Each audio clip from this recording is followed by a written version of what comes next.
2월 24일 토요일입니다. 한 주간 동안 정말 수고 많으셨습니다. 한 주간의 마무리 잘 하시고 내일 또 행복한 주일 보내시기 바랍니다. 함께 묵상할 말씀은요, 요엘서 1장 1절에서 12절입니다. 부두엘의 아들 요엘에게 임한 여호와의 말씀이라. 늙은 자들아, 너희는 이것을 들을지어다. 땅의 모든 주민들아, 너희는 귀를 기울일지어다. 너희의 날에나 너희 조상들의 날에 이런 일이 있었느냐? 너희는 이 일을 너희 자녀에게 말하고 너희 자녀는 자기 자녀에게 말하고 그 자녀는 후세에 말할 것이니라. 팥중이가 남긴 것을 메뚜기가 먹고 메뚜기가 남긴 것을 느치가 먹고 느치가 남긴 것을 황충이 먹었도다. 취하는 자들아, 너희는 깨어 울지어다. 포도주를 마시는 자들아, 너희는 울지어다. 이는 단 포도주가 너희 입에서 끊어졌음이니 다른 한 민족이 내 땅에 올라왔음이로다. 그들은 강하고 수가 많으며 그 이빨은 사자의 이빨 같고 그 어금니는 암사자의 어금니 같도다. 그들이 내 포도나무를 멸하며 내 무화과 나무를 긁어 말갛게 벗겨서 버리니 그 모든 가지가 하얗게 되었도다. 너희는 처녀가 어렸을 때에 약혼한 남자로 말미암아 굵은 배로 동이고 애곡함같이 할지어다.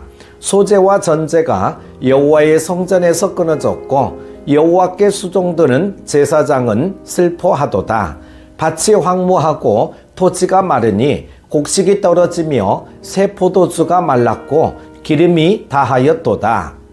농부들아, 너희는 부끄러워할지어다. 포도원을 가꾸는 자들아, 곡할지어다. 이는 밀과 보리 때문이라. 밭의 소산이 다 없어졌음이로다. 포도나무가 시들었고 무화과 나무가 말랐으며 석류나무와 대추나무와 사과나무와 밭의 모든 나무가 다 시들었으니 이러므로 사람의 즐거움이 말랐도다. 아멘. 요엘은 여호와의 날을 주제로 예언한 선지자입니다. 그래서 여호와의 날 또는 그때라는 말이 중요한 키워드인데요. 이는 재앙의 날이기도 하고 구원의 날이기도 한 양면성을 지닙니다. 그런데 그 시작은 재앙의 날로서의 여호와의 날입니다. 먼저 1절에서 4절에 이전에 경험해 본 적 없는 재앙에 대해 말씀하고 있습니다. 요엘 선지자가 부두엘의 아들이었다는 것 외에는 그에 대한 정보가 거의 없습니다. 요엘 선지자의 활동 시기가 학자들에 따라 BC 7세기부터 BC 5세기까지의 의견이 다양하기 때문에 역사적 배경을 정확히 파악하기는 어렵습니다. 다만 요엘이 예언한 여호와의 날은 그야말로 끔찍합니다. 선지자는 처음에 늙은 자들과 땅의 모든 주민들을 부르면서 이제까지 보지 못했던 철저한 파괴가 임할 것이며 대대손손 전해질 정도로 역사적인 사건이 될 것을 예언하고 있습니다. 선지자는 4가지 종류의 비슷한 곤충, 즉 팥중이, 메뚜기, 느치, 황충을 언급하면서 철저한 재앙을 예언합니다.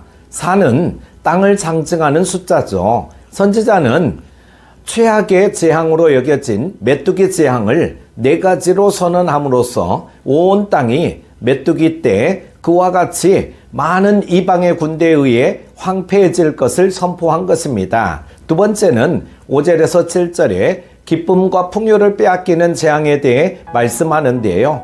취하는 자들, 포도주를 마시는 자들은 일상의 평범한 기쁨을 누리는 사람들을 의미할 수 있지만 방탕하게 살아가는 사람들을 가리킬 수도 있습니다. 선지자는 이들에게 기쁨의 상징인 포도주가 사라질 것이니 울어야 할 때가 올 것이라고 선포합니다.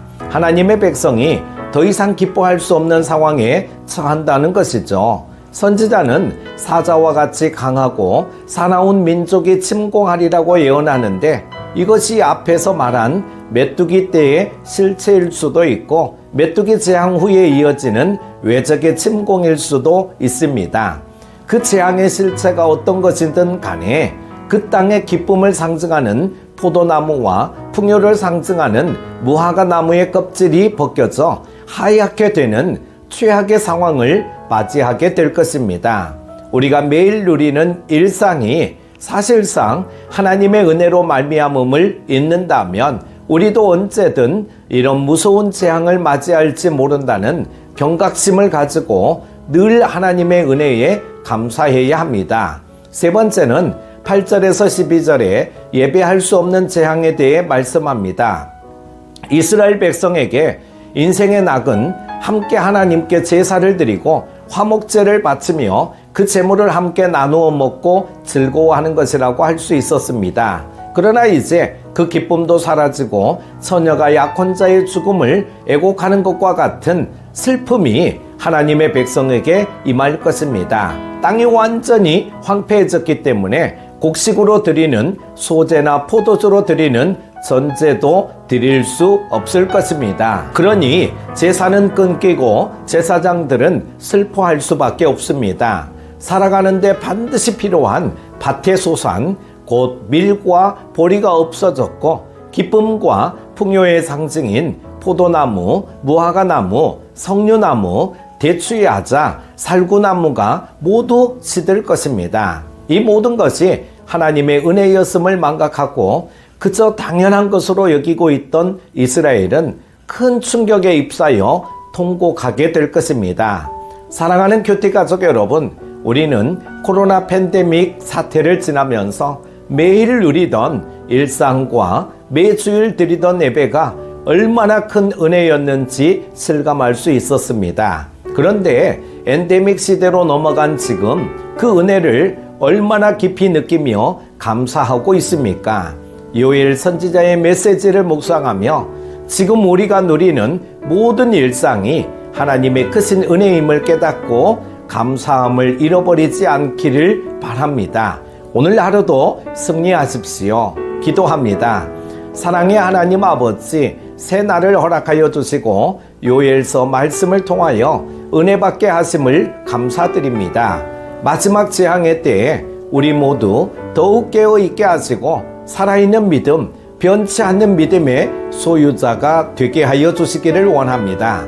하나님 아버지, 한 주간 동안 주의 은혜 가운데서 지켜주시고 인도하여 주셨음을 감사드립니다. 한 주간의 마무리 일을 잘하게 하시고 내일 거룩하고 복된 주일을 준비하는 정결한 하루 되게 하여 주옵소서. 요엘서 말씀을 보면서 우리의 말랐던 눈물과 회개가 다시금 쏟아지기를 원합니다.